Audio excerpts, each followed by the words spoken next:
और अब आपको बताएं कि कमिश्नर कराची ने प्राइस लिस्ट तो जारी कर दी, लेकिन अवाम को अशिया खुरोनोश सस्ते ना मिल सके। दूध की मुकर्रर करदा कीमत 200 रुपए फी लीटर है, लेकिन 230 रुपए तक फरोख्त किया जा रहा है। फी किलो बीफ और मटन पर भी 100 से 150 रुपए ज्यादा वसूल किए जा रहे हैं। तफसीलात बता रहे हैं डॉट न्यूज के नुमाइंदे सैयद वसीम। जी वसीम, बताइएगा।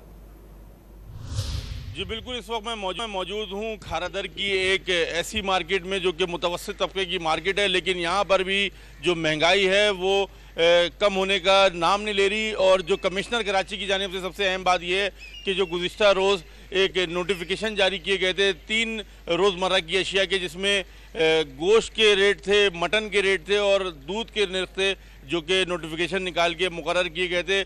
उसकी तफसीलात कुछ यूँ हैं कि दूध की कीमत जो है वो 200 रुपये मुकर्रर की गई है, लेकिन इस मार्केट के अंदर जो कि मुतवस्सित तबके की मार्केट है, यहाँ पर 210 से लेके 230 रुपये फ़ी किलो तक रिटेलर्स जो हैं वो दूध फरोख्त कर रहे हैं। इसी के साथ जो मटन के रेट जारी किए गए थे वो 1540 रुपये फ़ी किलो जारी किए गए थे, जबकि 2200 से लेकर 2300 रुपये फ़ी किलो तक मटन की फ़रोख्त यहाँ पर जारी है। इसी तरह से जो बीफ यानी कि बछिया के जो रेट जारी किए गए थे, बछिया के गोश्त के वो 950 रुपये जारी किए गए थे, लेकिन यहाँ पर अभी 1050 से लेके 1100 रुपये फ़ी किलो तक बछिया का गोश्त फरोख्त हो रहा है। यानी कि जो नोटिफिकेशन निकाले गए थे वो बेसूद साबित हुए हैं। और यहाँ पर जो लोगों का कहना है वो ये कि प्राइस चेकिंग की टीमें विज़िट नहीं करती हैं, और विज़िट ना करने की वजह से जो नोटिफिकेशन पर इतलाक़ है, जो उनकी कीमतों पर इतलाक़ जो अमल दरामद है वो नहीं कराया जा सकता है। जी।